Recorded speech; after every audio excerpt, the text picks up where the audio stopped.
Good evening, everybody.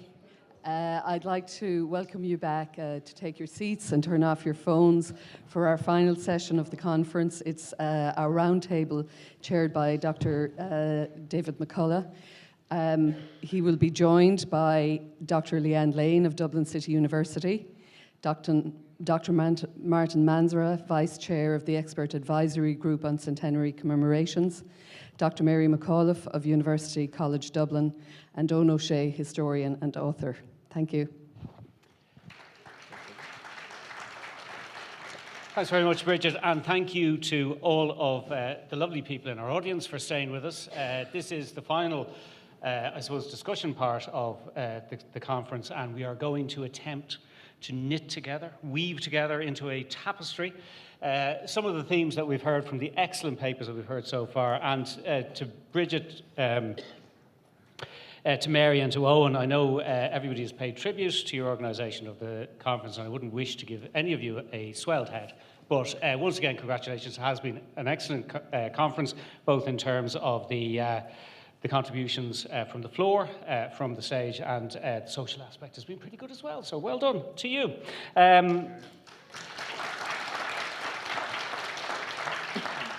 Bridget has already introduced our guests, but I'll for a little bit of extra context, Mary, of course, at UCD has a particular interest in gendered and sexual violence in war, and we heard from you earlier, Mary, and perhaps we might hit some of those themes again. Owen, of course, has written that excellent book, No Middle Path, The Civil War in Kerry. It really does highlight a lot of the questions about why Kerry was different, about why we are having this conference in the first place. Leeann, of course, and we heard her excellent keynote earlier about Dorothy McCardle and Tragedies of Kerry. It's an excellent biography, and I know we are all looking forward to the biography of Mary McSweeney. No pressure at all.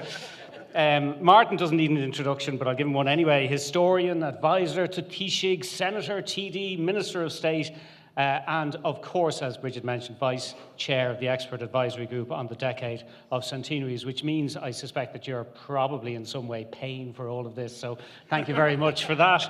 I wanted to start, we'll hit a couple of themes over the next 40 minutes or so, and then we'll open it up to questions, not comments, questions, afterwards. But I wanted to start about the Civil War in Kerry, which is why we're here. And Mary, we are here because Kerry was different. The war was more intense, as we've heard during the course of the last couple of days, as we saw last night in that wonderful screening of Ballyseedy. The war was more intense. It was more bitter.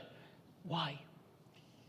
Well, I suppose Kerry is always different. We would always like to think that, but sometimes not in a good way.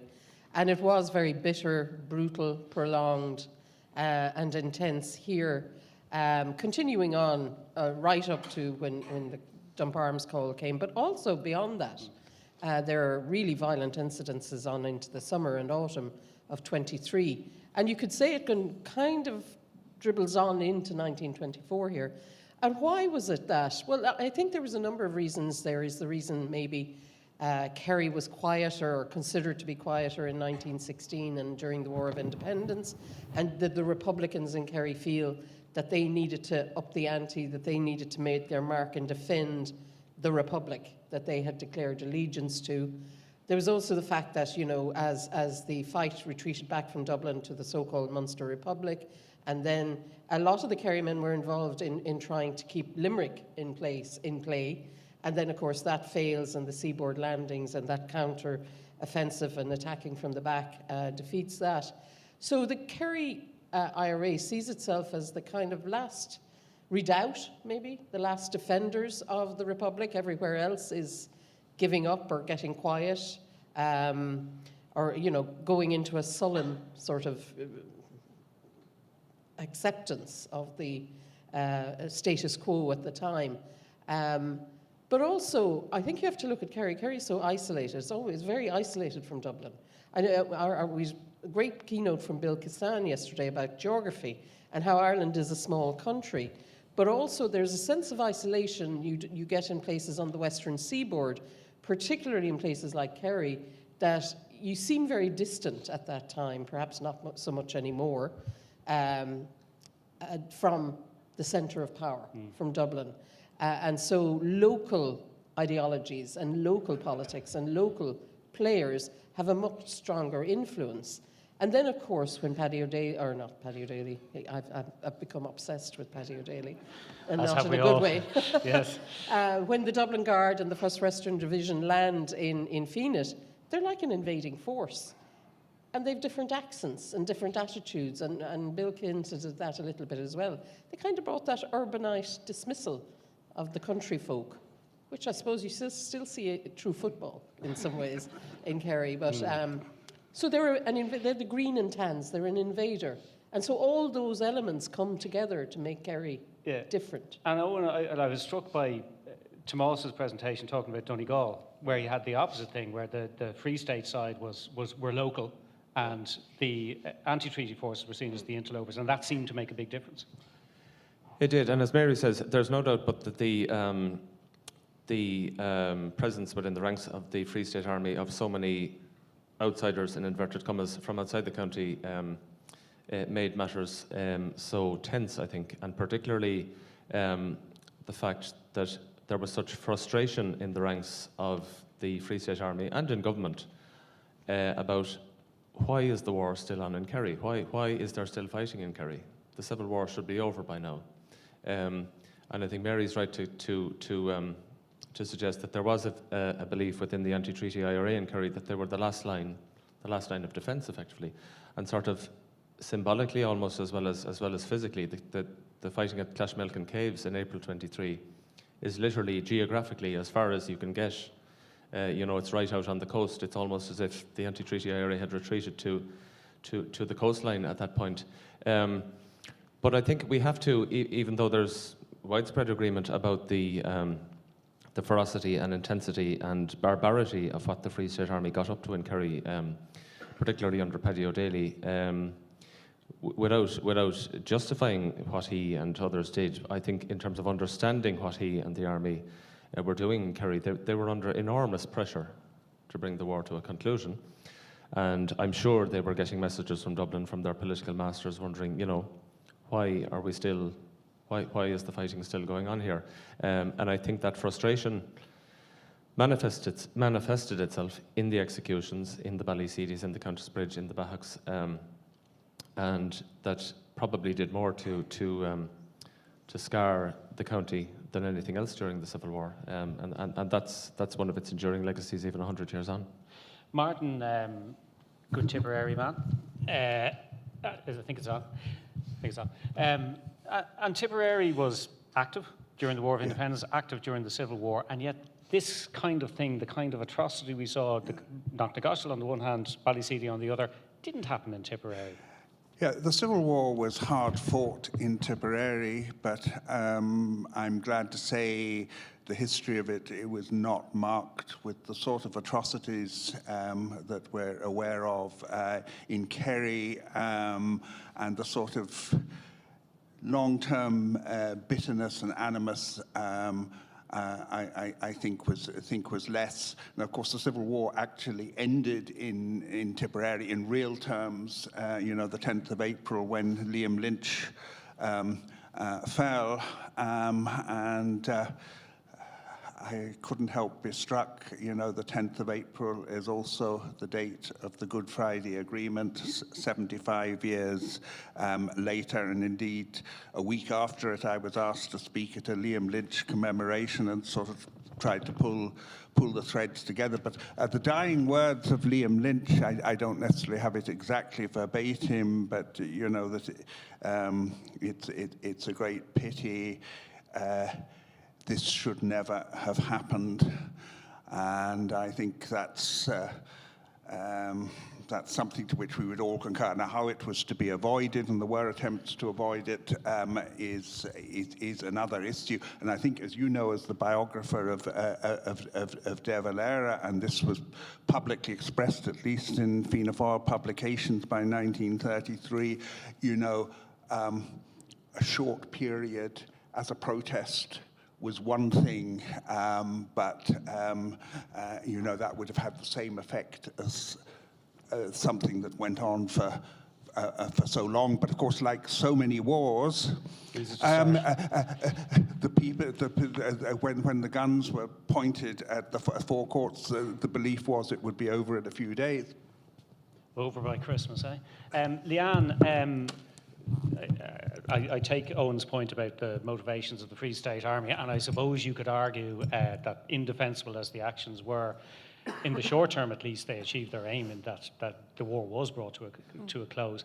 And yet in the long term, and we see this in Dorothy McCardle's work in Tragedies in Kerry, in the long term, in terms of the propaganda value to the Republican side, were Ballyseedy and Countess Bridge and Bags, were they own goals by the Free State side? Well, I think maybe because of the whitewashing and the fact that there was no willingness on the government, on the Free State governments, to actually have proper inquiries. You know, having an inquiry into Ballyseedy, where Paddy O'Daly is actually on, you know, part of the inquiry. You know, that allows the propagandists, and they're very strong propagandists on the Republican side, like McCardle, to actually talk about that this is not actually law and order as they should be standing for, that this is, you know, Britain working through the Irish Free State. This is a kind of a trope all the time in a lot of this propaganda, that the war with Britain is not over, that they've just co-opted the Irish Free State and the officials, you know, to do their war, so it's still an imperial war. So yeah, those kind of own goals, as you say, allow them to talk about the culpability of the Irish Free State, their brutality against people they're supposed to be defending, that this is not democracy, this is actually imperial war. Mary, you mentioned your obsession with Paddy O'Daly, and I have to admit I've succumbed to it a bit myself since watching Ballyseedy a couple of weeks ago, and then watching again last night, reading Owen's book. I mean, he is a key character, a key actor in what happened here. But is it as simple as saying one bad apple? Or sorry, no, there were several bad apples, but him the chief one. Yeah, I think, is this it? Yeah, I think in the case of O'Daly, when they land in August, he's not in command. It's Murphy, W.E.R. Murphy, R.E. Murphy, and he seems a much more typical army officer. Yes, the use of violence is a necessity. Maybe he would agree with executions, as his political masters were recommending. But there was a limit, you know, and that limit was defined by, you know, these very broad but recognizable rules of law within war, that you go so far and then you don't go any further. I think with O'Daly and that central cohort, who were firstly the murder squad in Dublin and the gang, Collins's men, who formed that central core of the Dublin Guard, they had been normalised to excessive violence, to extreme violence, and understood its value, and understood as well how quickly it can terrorise the population. And they were also, I hate to use this term, but a brotherhood, in that they had been through blood together and through war together. And Garodha Tuhi kind of spoke about that last night in Ballyseedy. They had been blooded in their War of Independence experience, and that's not excusing what they did. But when Paddy O'Daly's friends get killed at Knocknagoshel, several people have said he had to be restrained physically when he heard the news coming from Knocknagoshel, and after that, all bets are off. There is nobody, because he's now officer commanding, who will put a brake on what happens then, Ballyseedy, Countess Bridge, Bahas. And at that stage, I also think Paddy O'Daly, we have to look at his character. He's not a particularly attractive character in terms of his attitude to women. It's terrible. You see it in his commands going back to Dublin on into September, October, November 23. The misogyny is dripping off it. I think it was Dermot Ferreter says that about him in one of his, actually in Between Two Hells, that the misogyny was dripping off O'Daly's pen when it came to women and his treatment of women. And of course, he is implicated in that terrible attack and possible rape on the McCarthy sisters. But also, killing for the sake of killing and violence for the sake of terror was part of the armoury that they brought to Kerry. And they indulged it hugely then once after Knocknagoshel. Owen, Mary rightly says Paddy Daly was GOC, there was nobody to stop him, except there should have been somebody to stop him, and he was sitting in Portobello Barracks. But, on the other hand, the government and Richard Mulcahy were the very people who had taken out Rory, Liam, Dick and Joe on the 8th of December and executed them as a reprisal. Yeah. And admittedly, or explicitly stated, shot them as a reprisal for something for which they were not guilty. So, I mean, how far did O'Daly's actions, extreme though they were, fit into what suited the Free State government?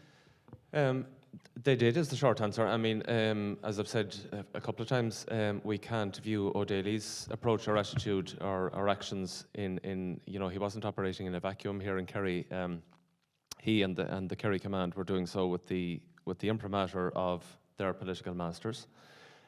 Mulcahy, even despite evidence, plenty of evidence of what had happened at Ballyseedy and in the other cases, told the Dáil that it was, quote, inconceivable that the Free State Army in Kerry would be capable of such things.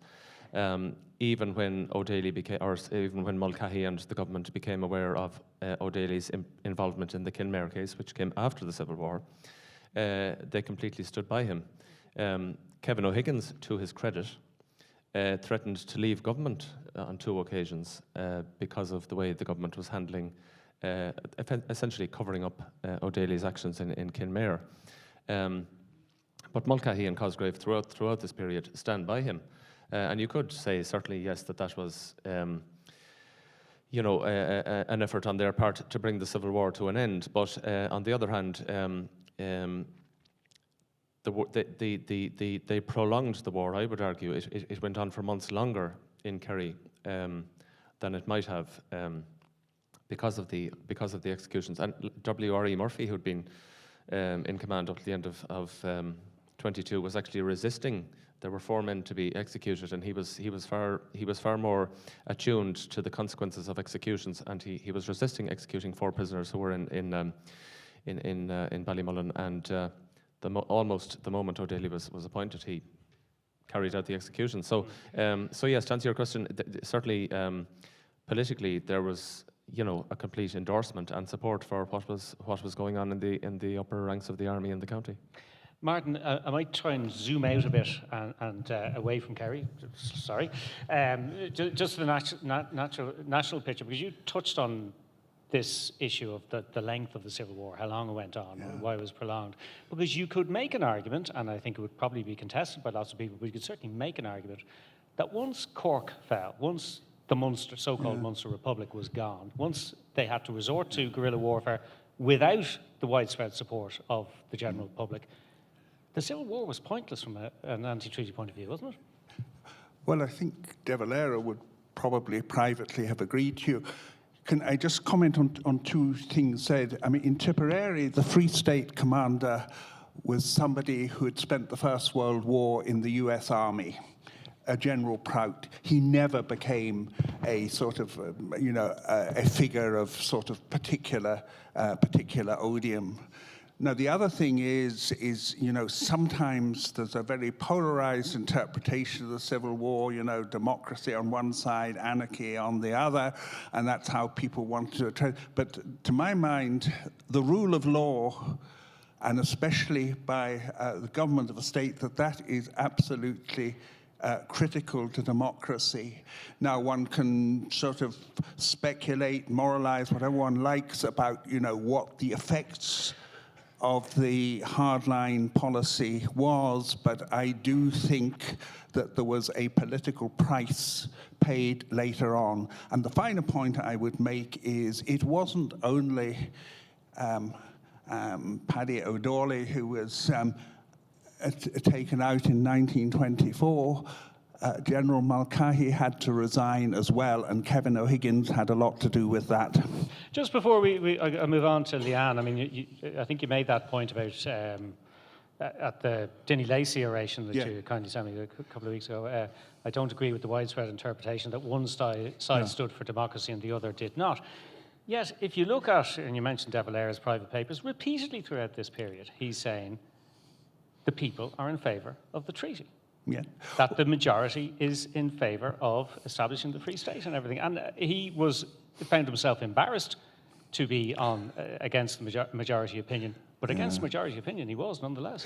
Yeah, but I suppose I would argue on the wider basis. I mean, if you go to the treaty, I mean, in any sort of moral political terms, the British didn't have the right to impose the Commonwealth and the oaths to the King. And in some ways, it was in bad faith, because Bonelaw argued in 1920 that if a dominion like Canada or South Africa wanted to secede from the empire, they could, and that was what was wrong with Dominion Home Rule. And yet Dominion Home Rule is what, I mean, they knew in their heart of hearts that they were sort of defending for political reasons, both internal political reasons, but also external ones. They wanted to hold the empire together. I mean, there was nothing democratic about all that. And I think one should have respect for people, who had given an oath of allegiance to a republic. They were asked to be, I often think of America, United States of America. I mean, what if they had been pressed, and indeed they were pressed actually in the late 1770s to give up the Declaration of Independence and accept something like Grattan's Parliament. But they didn't do it. I mean, it's quite a humiliating thing to ask a country to do. But I suppose the defense of it can be, the realpolitik of the situation, which is, say, somebody like Sir Henry Robinson, who was the real person in charge of the local government board, is, look, whether it's a republic or not is just semantics. The fact is, Ireland has broken loose from Britain, and he was the ultimate in unionists and so on, has broken loose, and people had better get used to that idea. And in fact, that's really what happened over the course of the 20s. I mean, even under Cosgrave, the Free State government was never pliable from a British point of view, and it only got worse. And I suppose that's because the original position was untenable. And my father, who was a historian, wrote in the late 1940s, when there was a great deal of interest in Asia, in external association, is that really the British government should express some gratitude to Mr. De Valera about easing the path for this. Okay, we better not relitigate the treaty, but we will refight the War of Independence, Leeann. Because something struck me, the reference to the Free State armies, the green and tans, so the comparison with the black and tans. The black and tans went careering around the country, burning down creameries, shooting people out of hand, all the rest of it. And those tactics spectacularly backfired against them and helped the winning of independence. The tactics, the green and tan tactics, if you like to call it that, didn't backfire in the same way. Yeah, I think David McCullagh actually talks about that in Tragedies of Kerry. They knew the hideouts, so they had fought the guerrilla war during the War of Independence with the anti-treaty side that they were now fighting against. So they knew the hideouts. I mean, obviously in Kerry, the landscape is very important, I think, in explaining why the war continued on there so long. The IRA could hide out in the mountainy areas and the hills, and David McCullagh describes that in a lot of beauty. But they had that advantage. They can take to the hills, but then on the other side, the Free State have the advantage that they know in the hills where they are hiding out. So they don't have the element of just hiding in the same way as they did during the War of Independence. And as Mary, I think, pointed out earlier on, they knew the value of coming them on, and therefore the rest of them all, which the British didn't. Yeah. I'm conscious of the time, so I'm going to try and scoot along and talk about the political legacy of the Civil War and how the political legacy of the Civil War shaped politics in Kerry. And I know, Owen, you've written a book on that kind of subject. So, I mean, is it true to say that the Civil War did shape politics in Kerry? Yes, absolutely. Now, the Republicans, as we know, in 23, in the August 23 election, had polled their second highest tally in the country on 45%. And it was 4 seats for the Republicans and 3 to Cumann and O'Shea. But certainly in the decade after the Civil War, there's a complete political polarisation in Kerry around the 2 treaty parties. By 1933, a decade after the end of the Civil War, 90% of Kerry voters were voting for either Fianna Fáil or Cumann and O'Shea. Now, part of that was the absence from the ballot of the Labour Party by then. The Farmers' Party were starting to fade. But it's significant, I think, that the 10 years after the conflict, that 9 in 10 voters were voting for Civil War parties. And if you look at the electioneering campaigns of the parties in those years and what they were talking about, Cumann and O'Shea election rallies are completely dominated by the treaty, about the constitutional question. Less about what they're doing for the country, if you know what I mean, in terms of what they're delivering as a government. That starts to change then in the 30s with the arrival of Fianna Fáil, who do, yes, talk about the treaty in their election campaigns in Kerry, but start talking about far more important stuff, bread and butter issues that, you know, that they would contend were neglected by Cumann and O'Shea. So, yes, certainly the Civil War meant that for decades, the 2 major parties in Kerry were entirely dominant until the arrival of you know, somebody like Dan Springen in the 40s in North Kerry, much later in Michael Moynihan in South Kerry, and you know, Clonard Public had a presence here as well in the 50s. But certainly, I don't think that's any longer a feature of politics locally anymore. But there is no doubt that the Civil War completely and utterly dominated and infused Kerry politics with the political tensions that personified this period. And Mary, I mean, I take Owen's point that Fianna Fáil did start talking about some social issues, but did that duopoly, not just in Kerry but nationwide, did that squeeze out debate about other issues, debate about other subjects, you know, feminism, socialism, all the rest of it? It did at a national level in some ways. I mean, obviously, the Irish Free State begins as a very poor country and just gets poorer, basically.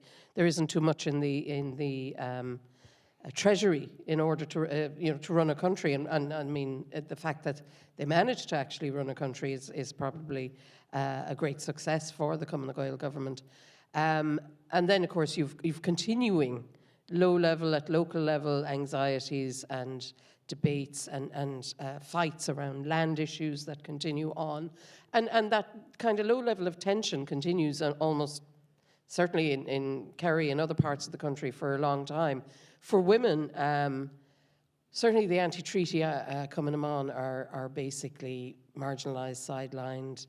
They become the Furies, the diehards, the crazy people, the Mary McSweeney disciples. And they're no longer listened to at any level, you know, their voice is no longer held.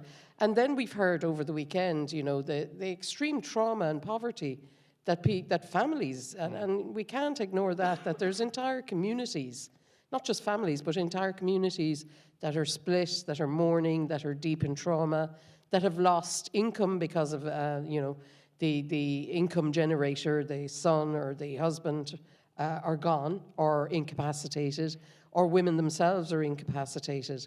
And then you have the kind of low-level disputes within families. I think, you know, of my own family, my grandfather's first cousin, Tim Toomey, was one of the people killed at Ballyseedy.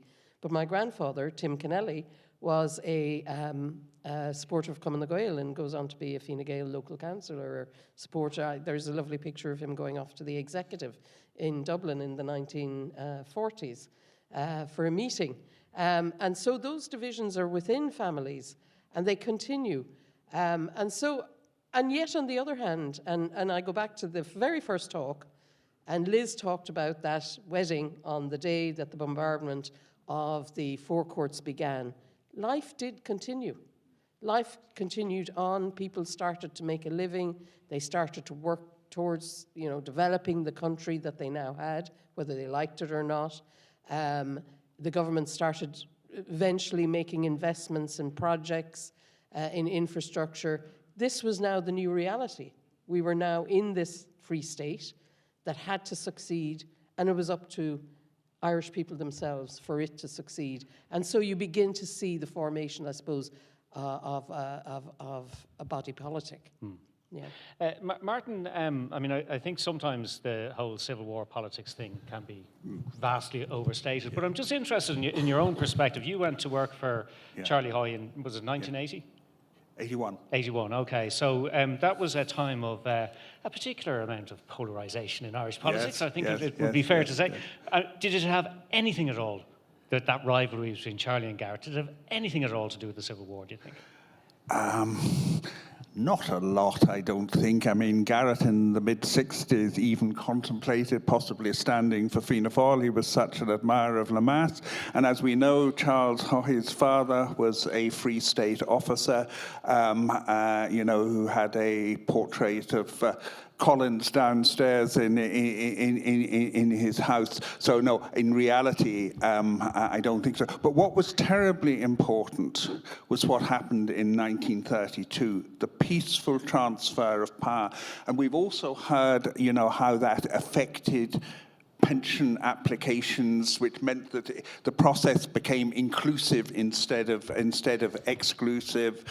And of course, John Fitzgerald, the economist, has made the point that the withholding of the annuities gave a nice bit of money for social spending, increased social spending over the 1930s. But you see, in a sense, and somebody did say this yesterday, while undoubtedly the Republican side was the losing side in the Civil War, that's beyond dispute. But, were they, after a little while, the political winners? They remained the largest party from 1932 till the election of 2011. And I always say, and I think this applies to the north of Ireland as well, is Republican politics is a lot more popular than Republican violence. Leeann, there's we touched a little bit on the political legacy of the Civil War. There's also an historical legacy in terms of how we view it, how we remember it. And Helene O'Keefe quoted a lovely phrase yesterday talking about the Civil War's legacy of lost nuance, which I think the Taoiseach used at one stage, but I think, I'm not sure exactly where it comes from, but a legacy of lost nuance. And when people get very excited about the Civil War and what happened and all the rest of it, the nuance can be lost. We've had the decade of centenaries, and you've been involved along with Martin on the advisory group. Have we recovered some of that nuance, do you think? It's hard to say. You see, I think, we're here and we're talking about it in a nuanced fashion, but are we in an echo chamber? If you went onto O'Connell Street and did a vox pop, what would you get back? And I actually feel that you wouldn't get the nuance that we might expect. It's, I suppose, a bit like the famine.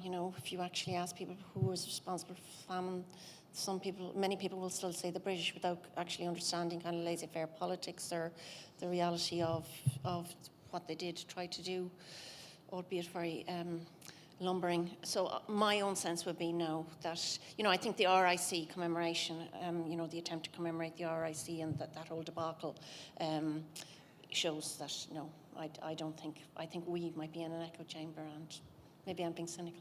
Okay. What do you think, Mary? I'd be more optimistic.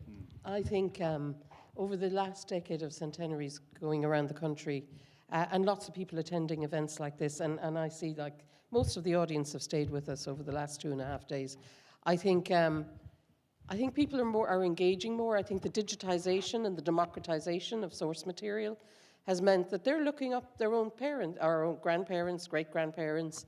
They're seeing what happened in their own communities, and they're seeing that there was no good guy, bad guy. It's not like a Western where you have the cowboy in the white hat and the cowboy in the black hat, and whose side you were on. Be a lot easier. Would be a lot easier, yes. And I think you're right, Leeann, in some ways, like lots of people are refusing that, and the use of our history by bad players and bad actors now, particularly on the extreme right, is very concerning about, we fought for this country and blah, blah, blah, and we can't let others in.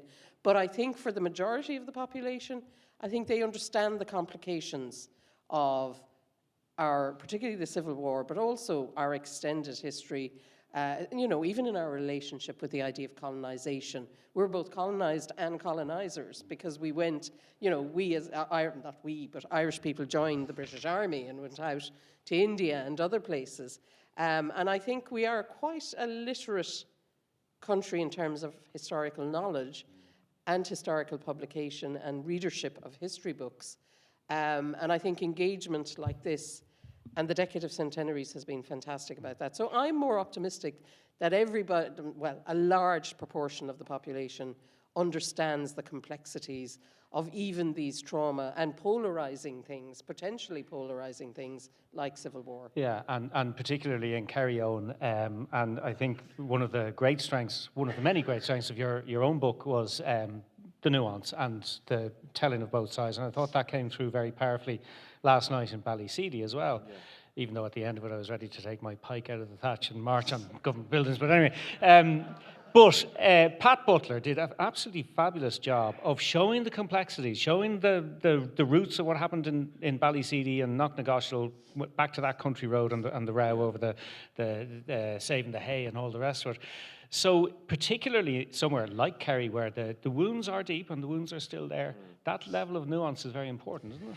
It is, and I think that nuance has been facilitated by the publication and digitization of the accounts of ordinary people, if I could call them that, because it's far more tangible, certainly to me as a historian or even as a private citizen, to read personal histories. I mean, there's, to read the accounts that are so eloquent and so well put together, well written, by our ancestors and predecessors. I think the great strength there is that, and I think for a modern generation, I think can identify with those personal stories as opposed to the high politics of the Civil War, which is kind of becoming increasingly probably irrelevant. The other great strength I think of the Decade of Centenaries has been, and credit is due I think to the expert advisory group in this regard, is that many of the commemorations, and in fact most of them, were community-led and community-driven. And particularly, I mean, there probably wasn't a parish or a village in 2016 that didn't mark in some way the Easter Rising.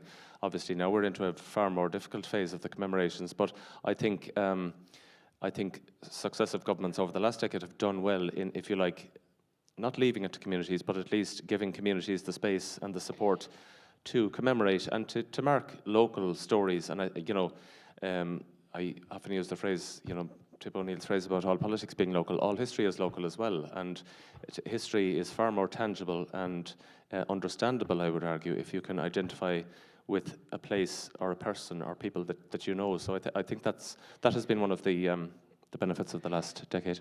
Yeah, Martin, I mean, I think that was a deliberate decision by the expert advisory group to advise that, particularly for the Civil War, that commemoration should be locally based, community based. But there is a question, and it was raised by Pat Butler last night in his chat before the screening of the movie, about the official state record of Ballyseedy remains that very contested. I mean, is there a point, is there a need, is there a duty on today's politicians to face up to that fact and maybe do something about it? Well, I just want to endorse the fact that not just the Civil War, but the War of Independence, a strong emphasis on community leadership, and that has worked actually extremely well around the country, and everybody has approached it, in the right reflective spirit. Now, being a former politician, I don't want to prescribe either to the Taoiseach or the Taoiseach or anyone else what they should or shouldn't say about this. No, I mean, Micheál Martin gave, as Taoiseach, gave a reflective speech at the UCC conference. There's just 2 points I'd want to make about it. Is I think nobody should try and defend the indefensible. I'm not sure that that's what they are doing, but nobody should. Secondly, undoubtedly, gestures of reconciliation can make a big impact. Think of, say, Chancellor Willy Brandt kneeling outside the Warsaw Ghetto, or Queen Elizabeth making those gestures at the Garden of Remembrance, and then in those words she spoke in Dublin Castle. I think all of us, and we all belong, or well, most of us probably, belong to a political, religious, social, cultural tradition, etc. And I think all of us should adopt a self-critical approach as far as we can, not only to what we have done, but to what, that tradition has done in the past. So I think it's a question that leaders should ask themselves. I mean, obviously, no politician is responsible. Living politician is responsible for what happened in Ballyseedy. They're not even the direct successors of those who were involved. But I mean, I was very struck last night. Tom Garvin, who would be perhaps regarded in his time as a sort of a staunch Free State historian. I mean, he called Ballyseedy murder. How that is best reflected in the public sphere is obviously for today's politicians to decide, but it is a question they should ask themselves. Okay, just before I open it up to questions, because we have about 15 minutes left, Leeann, you're in the happy position of not being a politician or a former politician. So do you have any advice to the government of the day about what they should do about Ballyseedy? Well, I agree with Martin. None of us can actually say to politicians, what they should or should not say. Obviously, there is a particular politician who is commemorating this, going forward, which is an interesting decision. I'm not going to say anything about that. I think, again, what Martin said, no one should defend the indefensible, and certainly, what happened in Ballyseedy was murder, and maybe just saying that would be a salve. But equally well, Knocknagoshel was murder, so. Well, you could argue. I mean, actually, I was struck by Tom Garvin again, who, as Martin so rightly says, would not be regarded as particularly pro-Republican in his sympathies. But he did say that Knocknagoshel, in his view, was a legitimate act of war. So, terrible things happen in war, but it is difficult to find these things. Okay, final word before the questions, Mary. I'm definitely not a politician, so I don't think the Dáil record should be corrected per se, but the actual events of Ballyseedy should be read into the Dáil record now, so that they reflect that, and just say that the incorrect version was read in, or some version of that. Maybe that's been a bit too meek about it, because it was a cover-up. And just mention that and record that, because as a historian, I don't like any interference with records. That record needs to stand. Richard McCullagh did that for a particular reason, and we need, that record needs to be there to reflect those reasonings and why he did it. But I think there has to be some sort of thing done in the Dáil, whether they, read in Stephen Fuller's statement or something like that. But I do think it does need to be acknowledged. Okay.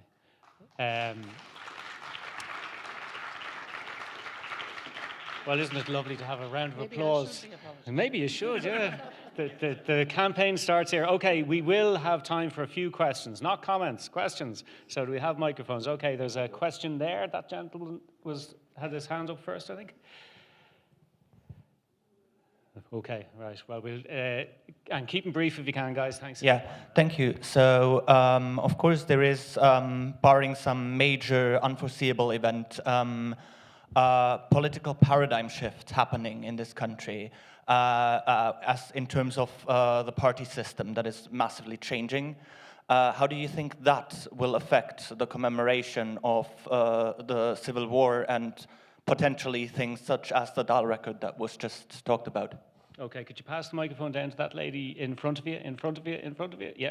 And who wants to take that? So how will the changing party system, very, very good question, affect commemoration? Yeah, that's interesting. I mean, there has been a debate in this county for several weeks about how best to mark Ballyseedy and its centenary. But I think what strikes me over the weekend is I think I think some of the other dreadful incidents of the Civil War in Kerry are almost being lost in Ballyseedy. I think there's widespread consensus, and there's no disputing, in fact, that Ballyseedy was murder in the name of the state. I think we're agreed on that, and I take Mary's point about correcting the Dáil record, which I don't think would necessarily achieve much. But I think we need to broaden the debate a little bit about commemorations and what we're commemorating.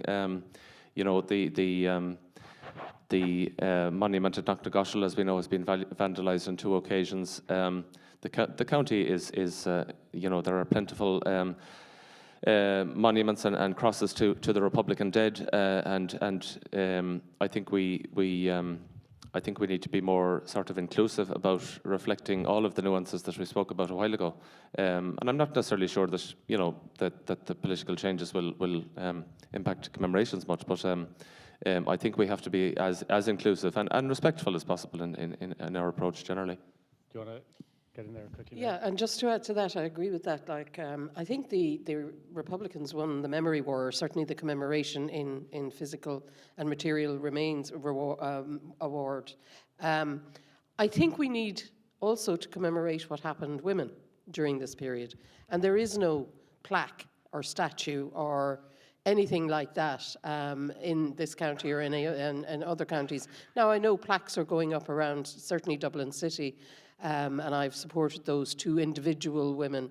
Not enough, and there's many more who could be commemorated. But in Kerry, I think we do need to commemorate the experience and trauma of women, either anti-treaty women or indeed the families, the sisters and mothers, as Leeann so eloquently talked about in her keynote. Where is that commemoration, and why aren't political parties calling for that? And I think that would be a cross-community, absolutely supported on all sides type of commemoration. Now you've got a campaign slogan as well. Great. Now, the question there, yeah. My question is just about the lack of money that was in the state and how that impacted on the money that was available for both the pro and anti-treaty people because of their fight for independence, how much that affected their lives in practical terms, and would the economic policies that were pursued by Mr. De Valera have had an impact on that? Something my grandfather would have felt very strongly about as a businessman in this town. Yeah, we didn't really get a chance to get into the whole military pension thing, which is be worth another hour's discussion all on its own. But it does, maybe you'll take this, Leeann, it does, I mean, looking at the military pension applications, I was looking at it for what it said about the War of Independence period and the Civil War, but it actually says more about conditions when the applications were being made, the social conditions in which people were living and the lack of money and everything, Yeah, I think it's, sorry. Yeah, no, carry on. Sorry. Just sorry. I think, the later letters in the pension applications are absolutely harrowing sometimes to read about the conditions people were living under, literally begging government ministers to take their plight seriously. And I think going back to what Mary said about women, obviously received much lesser pensions than men. The maximum pension was a D and an E. And if you then think about the state that formed in terms of how women could access the public sphere of work, they had less ability to work. A lot of the legislation said that they couldn't work. The Conditions of Employment Act, for example, they had to retire after marriage. If they lost their jobs during the revolutionary period, during the Civil War, for example, some of them didn't get jobs back, and yet they're begging. They're really in desperate circumstances, and I think it's in those letters that you see the absolute harrowing nature of the. And just briefly on that, and connected to our previous point, there was a political failure by all parties for decades to ventilate what TDs were learning about in the correspondence from applicants. I don't think they were listening. I really don't. They weren't listening, but they can't have been. I mean, as I said earlier on in my piece, Tom McAllister, all of the TDs in this county were receiving, very detailed accounts from the survivors and families. And actually, I think what might be meaningful is if we use the next couple of weeks to hear from the government and all parties in the Dáil a recognition that there was a political failure for decades to provide provide adequate financial support and all sorts of other supports to the survivors of the Civil War on both There sides. was no humane response, so they were literally dealing with the pension applications on the basis of a kind of a set of regulations, and if you fell below the set of regulations, that was it. Well, fortunately, the government no longer acts like that, so that's great news. And this gentleman here, sorry, yes. Just while the mic is passing here, could I take the opportunity to put the cat among the pigeons? When you consider the justifiable outrage that was expressed when the last atrocities of the Provos before the ceasefire, when they strapped the guy, an employee of a local RUC station, into his van and forced him to drive it in and blow it up in the RUC station, what was the difference between that and what happened at Ballyseedy? And should the government of the time, of the day, have been so quick to express its outrage and take the high moral ground in the light of what happened at the birth of this state? Okay, could you pass the microphone down to that gentleman in the front row? Thanks very much. Okay, who wants to take that one? I suspect nobody. Historical context. Yeah, well, I suppose, what is a legitimate use of force? And it is a question, we touched on it when, comparing Knocknagoshel to Ballyseedy and the other things. It is a very fraught issue, which would probably take us a much longer time to get into another conference, but perhaps it would be no harm to have a conference looking at issues like that, and that might be very illuminating. Now, sorry, yes, sorry. Thank you very much. Before I ask my question, on behalf of my two sisters in New Zealand who are watching this, because it's our grandmother who came from Ballyduff and one of her sons was at Clashmilcon, thank you all for a wonderful conference. It's been worth coming here. So my question is a slightly different one. If over the next 50 years, the remembrance is going to attenuate when there are no people alive, when most people alive don't know anybody who was ever alive who knew somebody. So it's just like if we look at what happened in the middle of the 19th century, it really doesn't exercise us other than when we're studying history. So do we think that over the next 50 years, the people who are 12 today, who will be 52 or 62, will have the same burning interest, or will this be overtaken by things that are going to happen over the next few years? Thank you for that. I think they will. My son is 12 at the moment, as you mentioned, 12. And one of his vivid recollections is during the 2016 commemoration of 1916, the army coming to the school with the tricolour, which I think was done in all national schools in the country. And I think the decade of centenaries has been very creative, and and local authorities and arts offices around the country have been very creative in terms of. And even our exhibition here for the weekend have been very creative in bringing these sort of stories to a younger audience. And I think that will continue, and that will develop in newer ways over the next 50 years. Okay. Yeah, I think if you see, the famine as another great point of trauma in Irish history. And that's still, it's gone out of living memory now and into just remembrance in history books. But it still has the power to exercise people. It hasn't lost that, but it's changed. And there's lots of more responses, and there's more we know. And perhaps we're developing more complicated and nuanced responses to what happened then.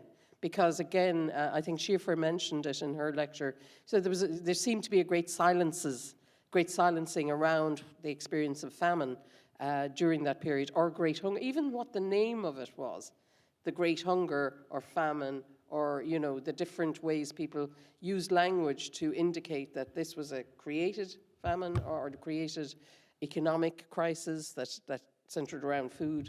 And I think when in the next 150th anniversary, those people will have had the 50 years to digest the enormous amount of material that we are only beginning to make our way through now. And that will change and complicate the narrative. And it's really interesting to see young people and young students, like the students there, and their responses to it, because Owen and I did a workshop with the students in MTU when they were starting their process, and they really engaged with it, but in a way that was perhaps different to the way we engage with it. They engaged with it creatively and in a way that had more effective engagement or emotional engagement.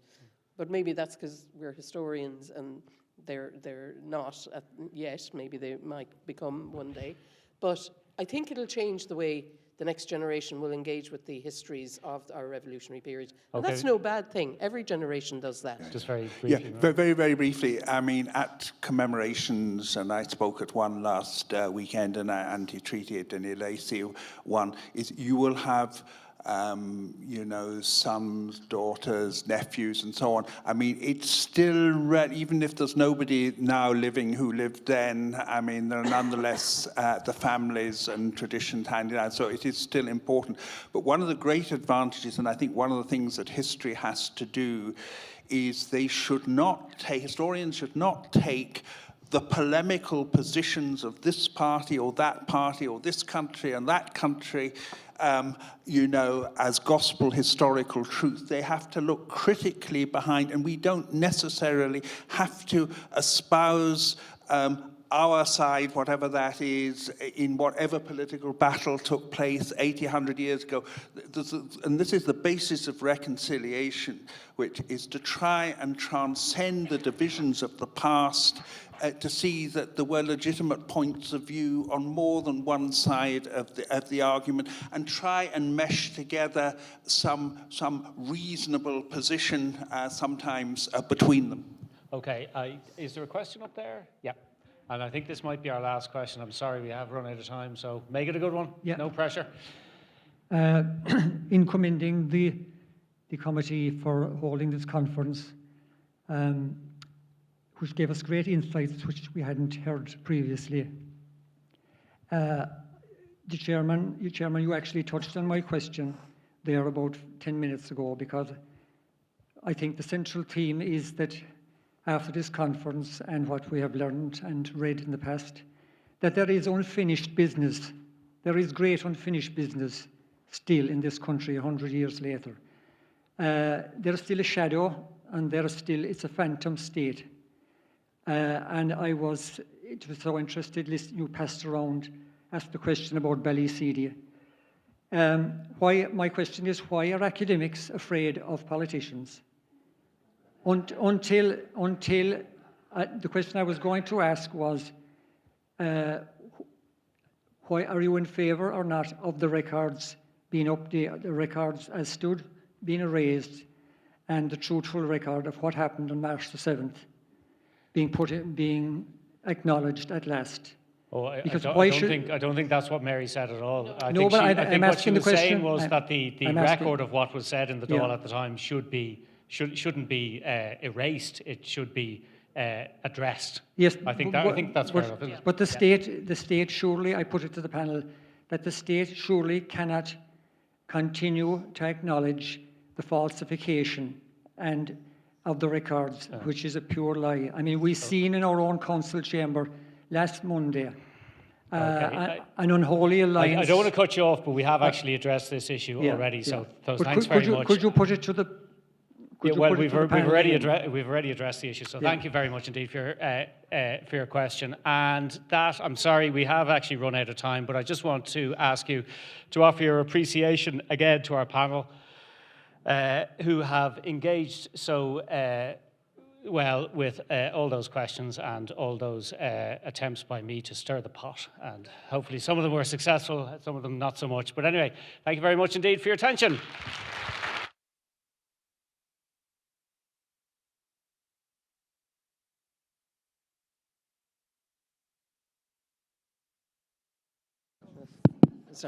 Oh, are you coming up? Hi, everyone. And on behalf of the organisers, I want to thank David and the Roundtable members, and also you, the audience, for coming with us over the last 2.5 days. And I think Bridget is coming up to say something. Are you, Bridget?